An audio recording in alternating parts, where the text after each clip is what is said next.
Welcome to the newest episode of Red Carpet to Trailer Trash. As always, I am your host, Ian Collins, and joining me is Mr. Connor Rock. How are you doing today, Connor? I'm doing good, and I'm ready to talk about some movies. Also, we had just talked about Phoebe interrupting, and I don't know if you heard that, but she's down here growling at me right now. I didn't, but I'm glad to know that she has the correct opinion of you. Might be in the intro. Take aggression right at it. So today we're going to be, because we missed last week due to somebody's unavailability. I'm not going to say who. But you were here, right? So if you were available, then who knows who else it was. There's a lot of moving parts behind the scenes of this podcast, believe it or not. We have, 24 employees now? Sure. Yeah. I can't count that high, but yeah, I'll trust you on that. But we're going to discuss some quick reviews of movies that have come out recently over the last 2 weeks. And I think that because it was the biggest release last weekend, we should talk about Ad Astra. Okay. And then also, because it was probably the one we spent the most time on the week before, I think that I should give a little rundown of the experience of watching Hustlers. Oh my, yes, I was gonna actually ask you that. Did you go see it, or did you take the week off as we can just forget about that one?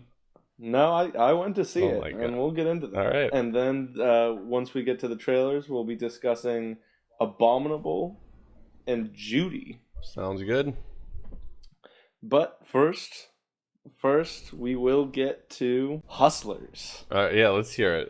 The movie that we basically assumed was going to be utter garbage based upon a trailer that suggested it would be utter garbage. And I will say, it wasn't half bad. It was okay. What? Really? I know. Well, it was fine.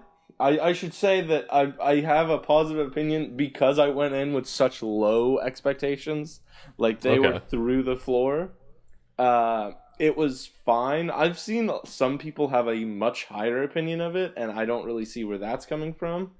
It does have, an understandable story that can, keep your interest. So, you're not going to be bored throughout the movie. So that's always a good thing. I just didn't really care about the main character. I mean, she had her moments, but really it was just kind of meh.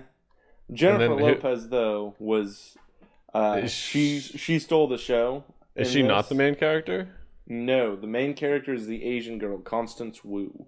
There were just 14 or 8, 10, 14 different names. I didn't know. I thought it was going to be more of an ensemble movie, but there's a central. It's basically those two.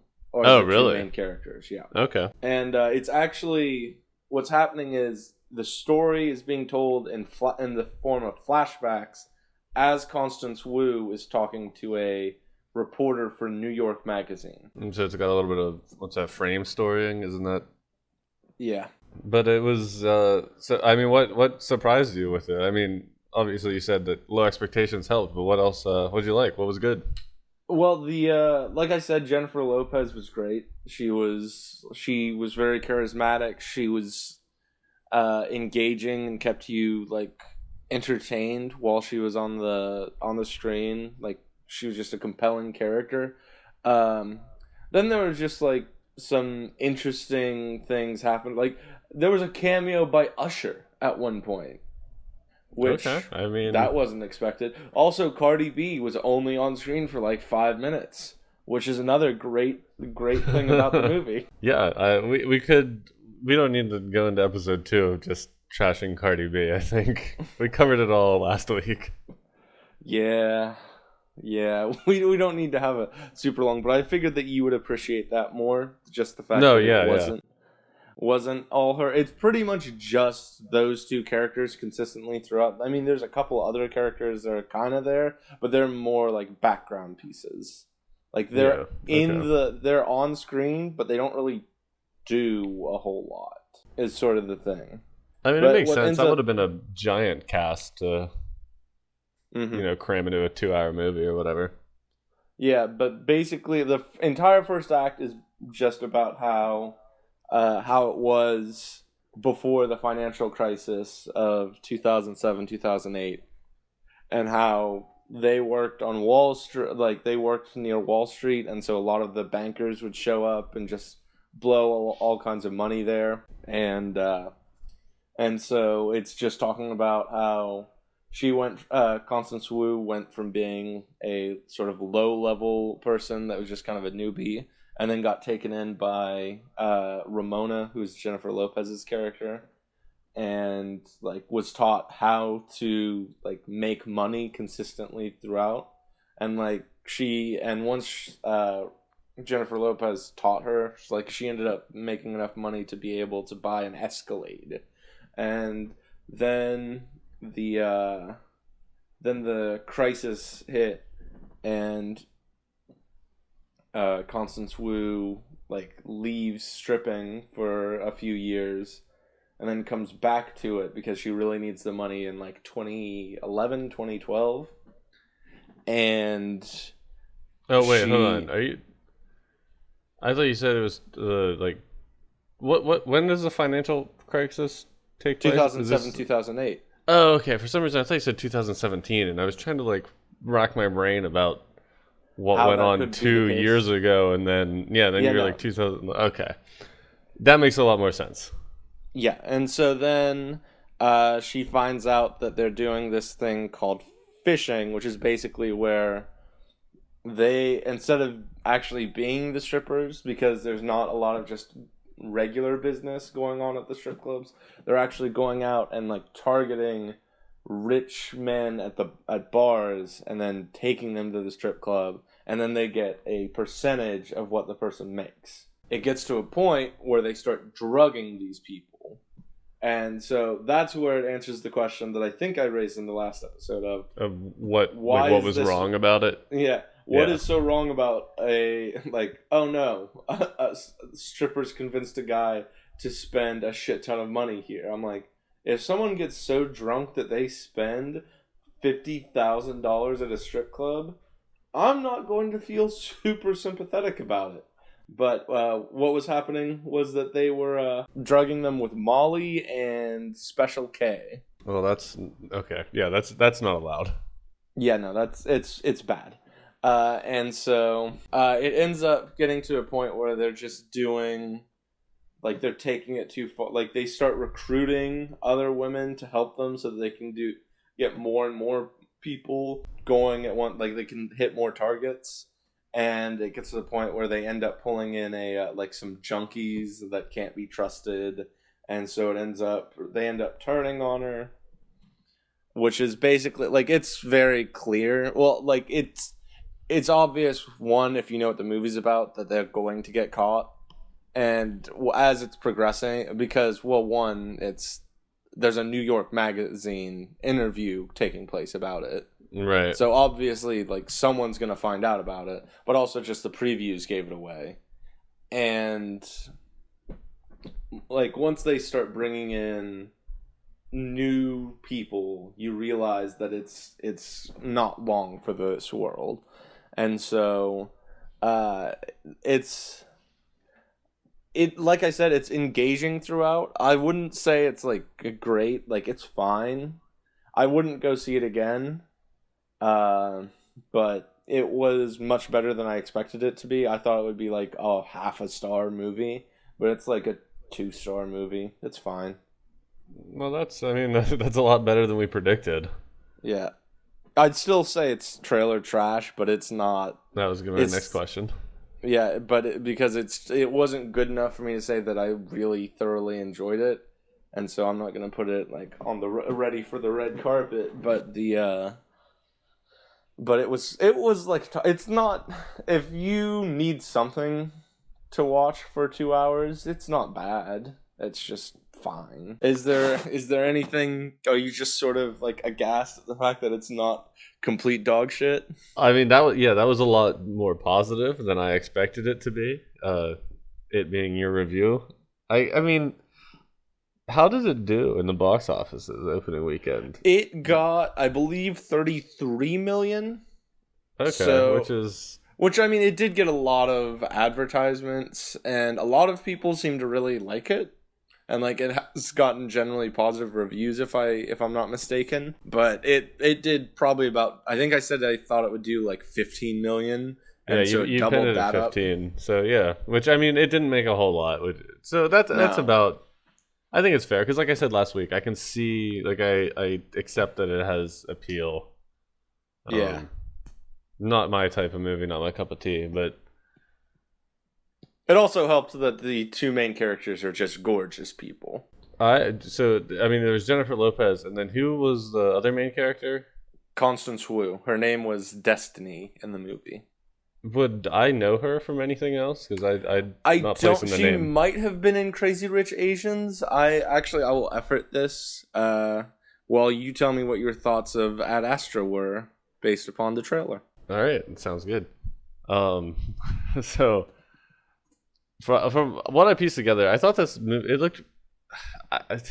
A lot of these I was kind of torn on the ones that you had me watch this week. This one looks like a really cool story, but it seems like it might be kind of overdone. And I guess I'll say that, and then I'll go into what I think it's about. So Tommy Lee Jones flies off into space and doesn't come back. Mm-hmm. And Brad Pitt's his son, and he's some kind of astronaut. I don't know. The world, it's in the future, I assume, because there's a lot of things like there seems like there's at least some kind of base or NASA, it might not even be NASA, but some kind of facility on Mars, and they have these big old like sky towers in one of the scenes that Brad Pitt falls off of. So it seems to be a little bit in the future, maybe a lot in the future, I don't know. Yep. So Tommy Lee Jones, he leaves forever, he goes to like the end of the galaxy, and that was like a big deal. He didn't come back, and that's what incentivized or inspired Brad Pitt to become an astronaut and do, I don't know, whatever he does in the movie. And I from what I put together, the point of conflict, I guess is what you call it, is there's this, I forget what they said in the trailer, but there's some kind of like irregular, they said there was some kind of like antimatter problem, or the surge, I believe is what they some kind of irregularity at like the outer rim of the galaxy or the solar system or something. The solar system. Yeah. And that's where like Tommy Lee Jones disappeared. So they thought that he had something to do with it maybe, and Brad Pitt is trying to clear his father's name or just go explore and see what happened. And I think that's pretty much all the points that it touched on. It seems like it's one of those movies that's like, God, I can't remember. What was the Matthew McConaughey one that was like Interstellar? Yeah, and I thought there was one before. It seems like every 3 years, 5 years, like kind of trippy space movie comes out that the concepts are you thinking are just of like Gravity at this point? I don't think. Well, actually, I never saw Gravity, so I don't know what that one's about. But I assumed it was just about Sandra Bullock falling into space. Yeah, pretty much. Okay. But yeah. So it seems to be riding the trend of like these like kind of trying to be mind bending in their concept space movie, which is cool. I mean, I appreciate the attempt to get people interested in space, or like to make space out to be as cool as it really is. But that also kind of was like a point of, I don't know, I get annoyed about weird things, and that was one of them when I watched the trailer for this movie. It just seemed like it was like another one. Mm-hmm. Yeah, I can understand that. So, did you have anything else you wanted to say about Ad Astra? I don't think so. I mean, okay, I will let you know that Constance Wu was also in Crazy Rich Asians and Fresh Off the Boat. Also, something called East Siders, but I don't know what that is. Okay, I didn't see. Wasn't Fresh Off the Boat a TV series? It might still be a TV series. I believe it still is. Okay, I think I've seen like ads for those, but I've never actually watched either of those. Gotcha. So, Ad Astra. This movie, the story moves at a glacial pace. It does the story itself, the plot, does not progress very quickly. It's It's something like you see every step of his journey, of Brad Pitt's journey, from from from him falling off of that tower that you see in the preview, all the way until he finds out what's going on. He makes his way to the moon, then he makes his way to Mars and reaches out to his father and tries to contact him. Now, I'm not going to reveal whether or not Tommy Lee Jones did find alien life, but that seemed to be something that they didn't spend much time on in the film, whereas you would have thought it would be. I thought that it was basically just like giving an idea of what the first like act or two was going to be, whereas there's not very much that happens after Brad Pitt actually contacts Tommy Lee Jones. Wait, so okay, I didn't get anything about the hunt for alien life. So is that what his Tommy Lee Jones' original mission was? To just go, yes. Like he was essentially... I thought that was included in the... Or maybe it was just suggested, but I had assumed that It just suggested that... Or it... Not suggested, but it just said that he found something. And then they mentioned something about like an antimatter issue that could destroy the solar system. Yes. So the suspected thing is that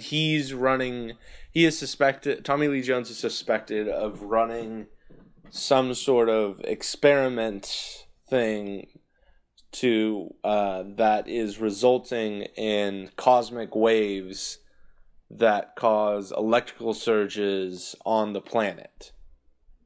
Okay. And so they think that Brad Pitt, being his son, is the only one that can reach out to him and stop him. My assumption going in, like I said, I'm not going to tell you whether this was right or not, because spoilers and stuff like that. But my assumption was that he had actually found alien life. And so that was the cause of the cosmic wave things. Honestly, this movie the plot is interesting to follow, and it has sort of a kind of an uplifting message to it, or kind of a more positive message at the end. But like I said, it is a very slow and methodical movie. It is most of the dialogue isn't actually dialogue, it's actually narration from Brad Pitt's character.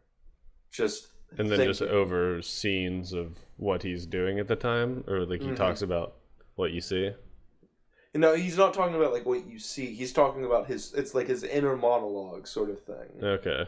And so it's basically a character study of Brad Pitt and how the fact that his father disappeared when he was a teenager affected him.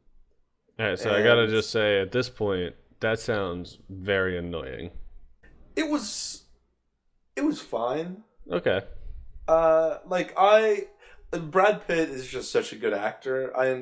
He did much better in Once Upon a Time in Hollywood than he did in this, but I also think that that's because his character was much more like charismatic, whereas this one was by design more like toned down and calm and calculated sort of thing. But he was played very effectively, and it made sense that his character was the way that he was. The character just wasn't a super likable or like engaging character.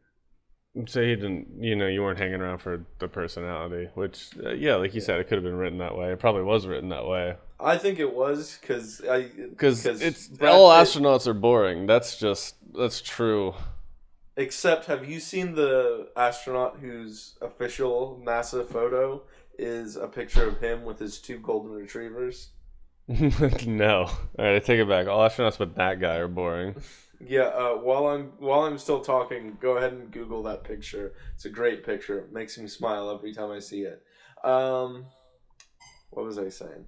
But yeah, so the best part about this movie, far and away, was all of the technical stuff. It was, granted, I did get to see this in IMAX, so it may have been just great for me on that case, but it was just visually stunning. It was excellent. Like, even though there wasn't much happening on screen a lot of the times, just seeing what was going on with the special effects and the cinematography, and even, I don't know what the difference between sound mixing and sound editing are, but like just the sound and the score. So all of those technical categories about really just good, the way that you actually experience the movie outside of the story and the acting were just excellent. It was just, and so like I was sort of just enthralled with that throughout. And so space is really cool, so it's easy to Yeah. like especially in IMAX, like you said. It's really easy to put that on the big screen and create something that's just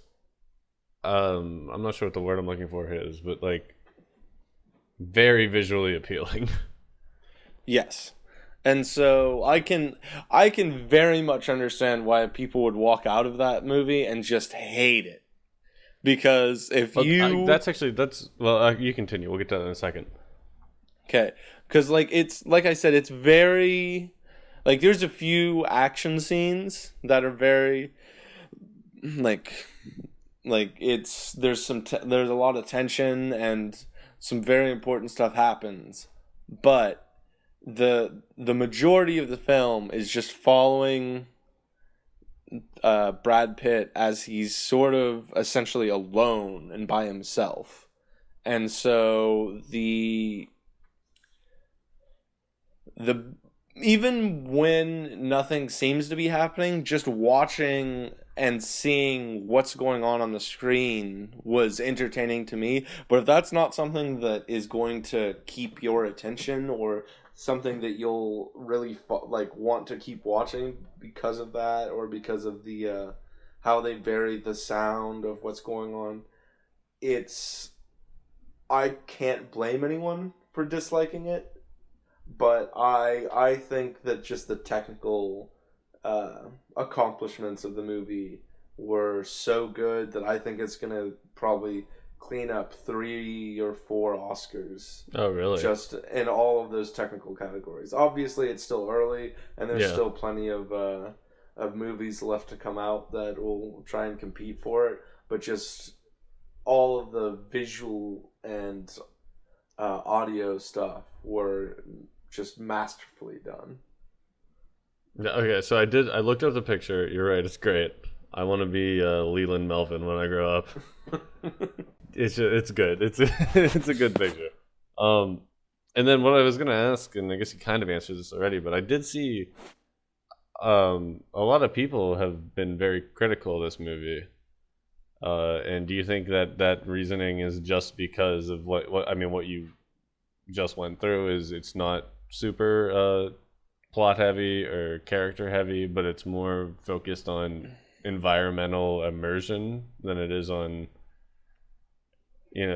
action scenes or Well, I would say that it's not so much that it's not that it's not it's very character focused on Brad Pitt's character, but the problem is that his character by design isn't very engaging. Yeah. And so it's something that, while I understand, like, it's frustrating while you're watching because it's not engaging, but it also, just looking at the movie in and of itself, it would not make sense if he were like some very charismatic and engaging guy. Like the story, I wouldn't be able to follow it as nearly as much. Like, it wouldn't make as much sense if he were this guy that was like some hot shot that was just like sort of an 80s action star sort of guy that just played by his own rules sort of thing. Yeah, so let's pull that thread a little bit and maybe compare this to The Martian, which Matt Damon in The Martian, and I mean most of this was Andy Weir's writing, But that Yes. was kind of like he played a very, nonchalant, kind of sarcastic, didn't take anything seriously type guy. And it seems like kind of in the same situation because that movie really a lot focused on him and just his talking to voice or like or video logs. So I mean, how do they like match up? Is it just a totally different tone of movie, so it's not even in the question, or I mean, Yeah, no, I think what you said right there hits it on the head. The tone of the movie is just completely different, okay, and the character, like the I because of just the history of the character, like it is possible. Obviously, as you said in The Martian, it is possible to come up with like an engaging, charismatic, kind of sarcastic astronaut.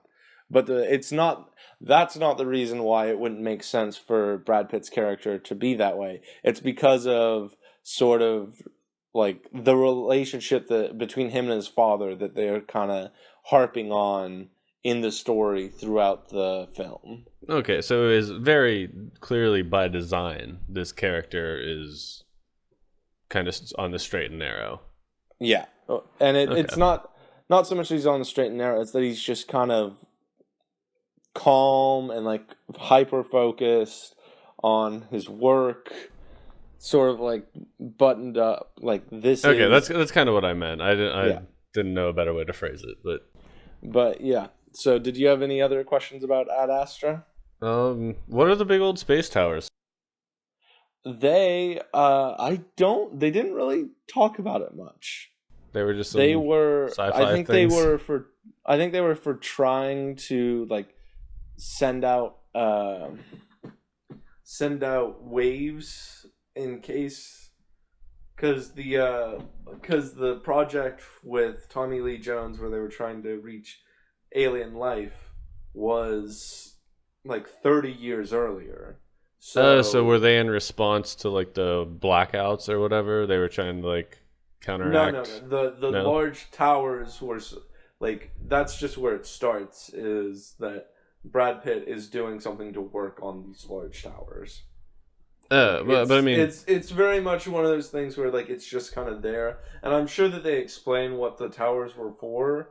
It's just not a pivotal part of the movie. The important thing, the MacGuffin that moves it forward is the fact that these cosmic waves are causing electrical surges that are killing thousands of people, and so that was just showing an example of what the surge does. Was okay. So the the surge is what causes the explosion, which causes him to fall. yeah. Okay. Yeah, and then I do have one more question. So, was Tommy Lee Jones' mission in this actually just to like he was like a Voyager but a person, just like go to the edge of the solar system and vie forever? No, he was supposed to come back after 17 years. Okay, but then I take it he didn't, and that's where some of the confusion ensues. Yes, Okay.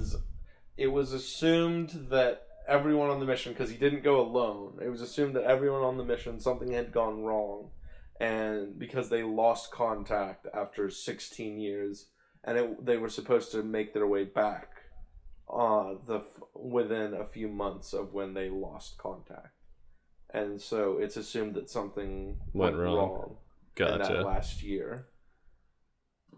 All right. Yeah, that's all I had. I mean, what's the rating?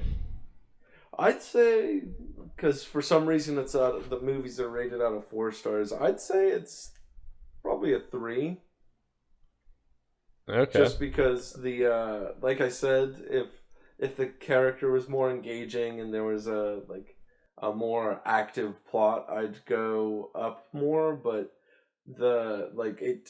it made sense, and so and then just the technical achievements were so great. So I think that this would qualify as red carpet worthy. Ready for the red carpet. Okay, that's a because we've introduced this new star rating system too, and I don't know how that factors in, but Well, in case you're wondering, it's from half a star to 2 stars would be trailer trash, and then 2.5 stars to 4 stars would be red carpet.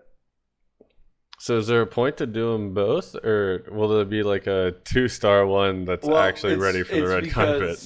It's because the typical rating system for critics of movies is on a scale of 4 stars. Yeah, okay. So we'll incorporate a little bit of that. Makes sense. All right, so what do you want to talk about next? We got Judy and Abominable? Abominable. Yes. Yes, let's go. Oh, is that your answer? One. Okay. So when I searched the trailer for this, I hadn't seen anything about this movie, I don't think, or I haven't paid attention when I did. But I wasn't sure I was looking at the right movie, so I had to do like a few searches. Also, which leads me to this: if you search "Abominable movie trailer 2019," you have like 3-4 of the movie, and then like the fourth one is Cats. And I just thought that was hilarious. I mean, that's fair. Cats is supposed to be like one of the worst musicals of all time. I have no comment on the musical, but I have seen the trailer for that. Is that out yet? Can we still do that? No, is it too late? It comes out closer to Christmas. Oh, we're gonna do Cats. I cannot wait to talk about I'm not. I'm so all kinds of not excited. We can avoid it so you don't have to see it, but I want to tear that trailer apart. Once you see Jason Derulo and Cat Face or whatever you want to call it, there's no going back. It's gonna haunt me for life. It's abominable. So YouTube is right there. So you haven't seen these two, right? That's how the second half of this works. It's been Correct. A week. I forgot how we do things here. Well, if you also forgot last time, so maybe I just don't know how we do things here. So yeah, I don't know. Do you want to start? Do you want me to start? How do you want to? You go ahead and start. Okay, so we'll chime in. We'll have like more of a discussion as we go along. How about that? I prefer that. Yes. Yeah. Okay, so it's not just gonna be me trying to summarize and you'd be like, I think, yeah. So okay, so it looks like we got a girl. I don't remember her name. I don't either. And yeah, go ahead. Well, no, I mean she's living with her family. I guess she's like probably a teenager, maybe. Yeah, she's probably a teenager. Yep. She's got a grandma who wants her to hang around more often and makes dumplings. Mm-hmm. And then she plays the violin, which she got from her dad, I guess. Mm-hmm. And then she finds a Yeti like in her fort on top of her apartment building. As one is wont to do, yes. Yeah. Which I guess. I get it's a kids movie, so I don't think we can be too hard on it. But also, I mean, it's something that we could clearly be critical about how ridiculous it is that she just finds a Yeti on the roof of her apartment building or house or whatever it is. But also, we haven't seen the movie, so we can't say whether or not it's a ridiculous premise so far. Well, yeah, it's not starting in a great spot with that. But it does. It looks like in the trailer later, like the Yeti broke out from some maybe like lab or corporation nearby, because there's like some kind of stereotypical villain guy. I think he's even wearing like a white coat too. Yeah, like the stereotypical mad scientist.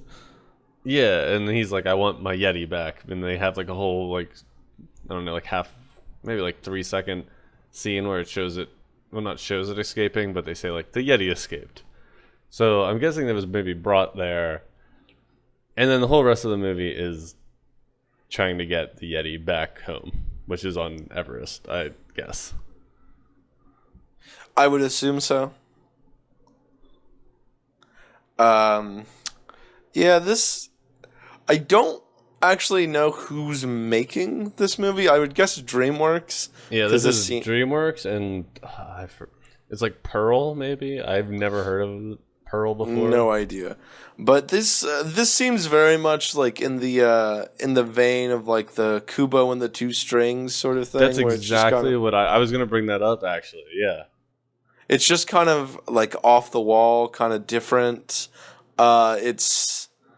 It's off the beaten path. It has the inevitable relationship between the teenage boy that joins along with them and the teenage girl. Then they have the comic relief side character that the little brother is. It seems like your run of the mill. It seems like your run of the mill children's movie. The incorporation of the magic with the Yeti and with the music from the violin is interesting, and I'm curious to see what they do with that. But I'd say interesting is putting it charitably, because when the line in the trailer was like, "You can do magic" or something along those lines, I was just like, really? Like you're already taking a Yeti. Like, there's already a Yeti, some evil corporation, and like a world trip to Mount Everest to return the Yeti home. And now you're also going to throw magic at us. And okay, I can get behind the Yeti can do magic because it's a Yeti. But then all of a sudden she can do magic too when she plays the violin. It just got a little too much for me at that point. But at the same time, I had to be like, this is a kid's movie, so let's chill. And like also, like you said, when that happened, it really did remind me of Kubo and the Two Strings. Yeah, but that was, I mean, it was Kubo and the Two Strings. That was a great movie. I loved that movie. Yeah, I really like that one too. I mean, mostly just because like I like stop motion animation. I think it's incredible, and I mean, I don't have the patience to do it. I've never been a stop motion animation person. But the last two that I've seen, because I think that one, and then also Wes Anderson's Isle of Dogs. Oh, Isle of Dogs. They were both great. I loved those. Yeah, I didn't see Isle of Dogs yet. I really wanted to, but you know how often I get to movies, so. Yeah, I think I saw it on HBO. Like on demand. I don't know if it would still be there, but that's when I saw it. Like, I think in January. That sounds right. Yeah, I guess that's a while ago, but I don't know. I'll check. I think Kate still has that, so you'll mooch off of her. Yep. What else is new? Yeah, I was gonna say there's no reason to change the tune now. But I mean, you pretty much summed it up. There's not really I'm curious to see like where they take it. But because DreamWorks always tends to have a bit of a more unique approach, whereas Disney seems to be fairly formulaic. Yeah, that's fair.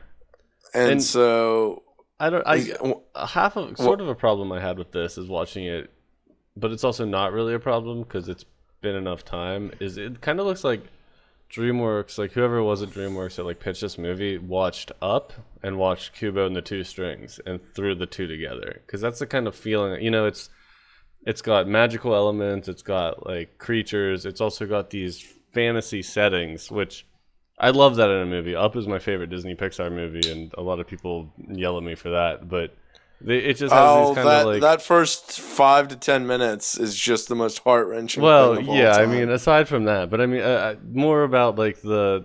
I was saying that in its. I was saying that good. in its favor. Yeah, no, it's. Oh well, it's I mean, really, it's a great part of it, but it's a real downer when you're starting a movie like that. I mean, yes, but it's.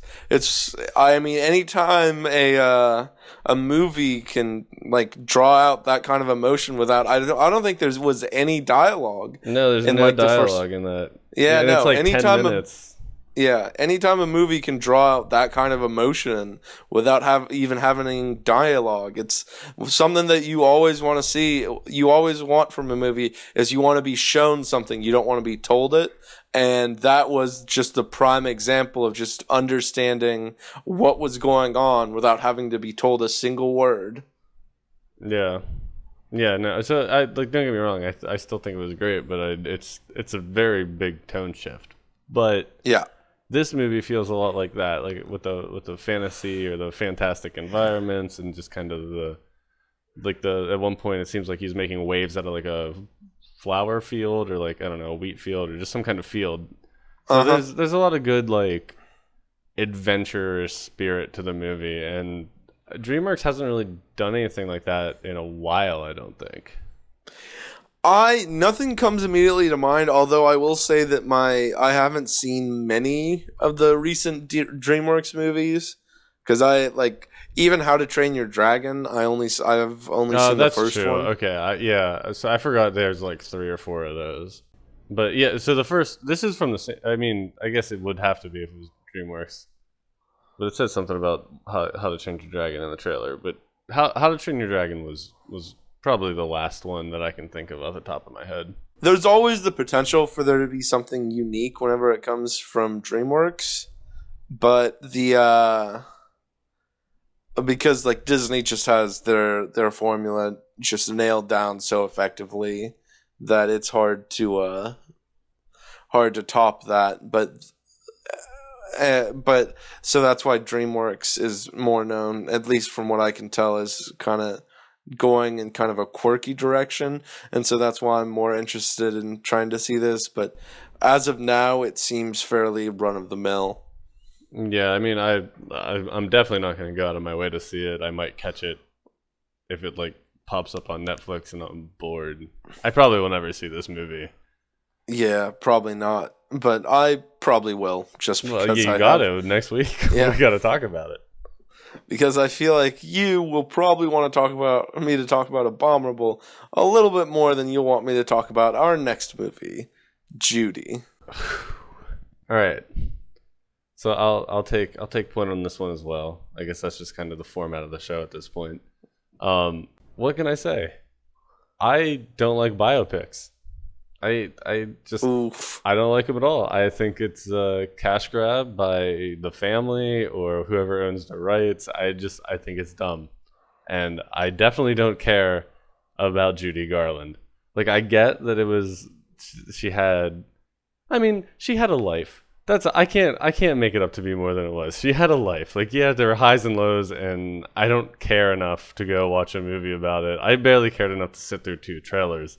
And the only reason I sat through 2 is because the first one didn't have words. The first one didn't have words? Yeah, it was just somewhere over the rainbow, like over a bunch of scenes. Oh, yeah, I forgot about that one. I just seen the second one most recently. Like, the second one came out more recently, and so I had only seen the first one once, but I completely forgot about that. Yeah, and then when I watched that one, and then I went to watch the second one, and it started out with her singing like the clang clang clang goes the trolley, and I thought they were just gonna do the same thing over again, and I almost was like, nope, done. But I sat through it, and it's just, yeah, it's a biopic. There's nothing else I can say about it. I'm not a fan. It's Judy Garland's life. Go read a Wikipedia article. You can substitute that for the movie. Yeah, It's very strange to me when like an actor gets a biopic or an actress, because okay, that's a fair distinction. Because like the Winston Churchill, The Darkest Hour, where it was just kind of followed Winston Churchill's life over a like 6-week period, was super interesting, and I really enjoyed it. And there are other like political figures and people like that, and sort of like celebrities for this, like because of their accomplishments, that are more interesting. Like upcoming is The Current War, which is kind of like a biopic about Nikola Tesla and Thomas Edison. Which I think that, so I still stand by I don't like biopics, even like Churchill included. I mean, I think they're a little better but then again, like where's biopic versus, I don't know, I want to say documentary, but you can still just read about it, and I don't know if it deserves a whole movie. But I mean, as you get further on, like the Tesla Edison one, I think that'll be towards the upper end of if the biopics on a spectrum is like absolute shit to like tolerable or even good. I think, Churchill and Tesla are on one end, but stuff like this, even the one that's coming out of Fred Rogers, I'll put it to the other end.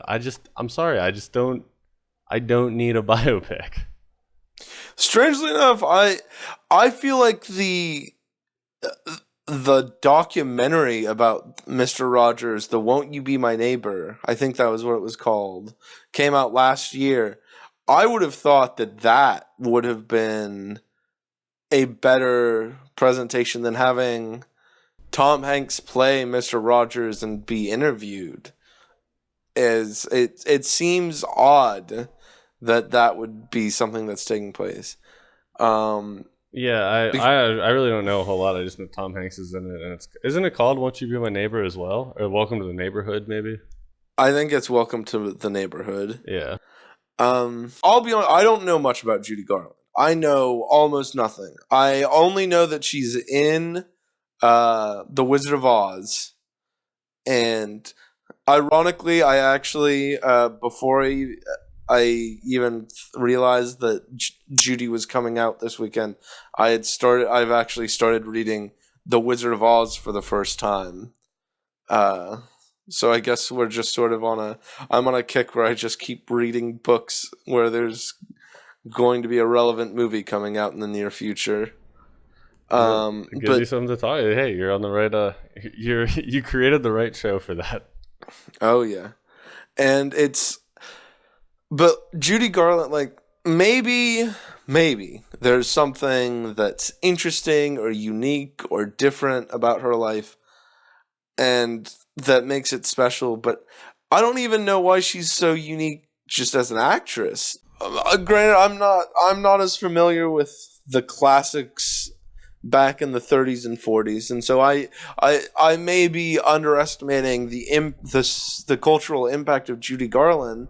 But other than Somewhere Over the Rainbow and her performance in Wizard of Oz, I don't know why it's so interesting to some people, and I don't understand like. She got divorced and then she almost lost her kids, or she did lose her kids, and she also went broke at some point. I don't see how this is a super interesting biopic. I 100% agree with that. But my prediction is that, because from what I know about Judy Garland, I mean, I know a bit about her life story, but I couldn't name anything other than The Wizard of Oz that she was in. I think they might frame this, or not frame it, but tell the story of her as a young actress who essentially, like, I don't want to say washes up, but comes on hard times because of the difficulties and pressure surrounding like transitioning from a young actress to like a middle-aged, or you can't eat from a young actress to a middle-aged to professional, or the actress for the rest of your life. So transitioning from that, I know, was difficult on her, because I forget who it was, but there was a lot of pressures on her to like keep her looks or keep her figure or whatever, and she turned to drugs and alcohol, and which is eventually what killed her. She OD'd at 40 something, 45, 46, maybe. Proud of her. Somewhere like that. So I don't know, maybe the movie's going to focus a little bit more on that, about how tough it is to transition from child acting to adult acting, if you want to put it as broadly as that.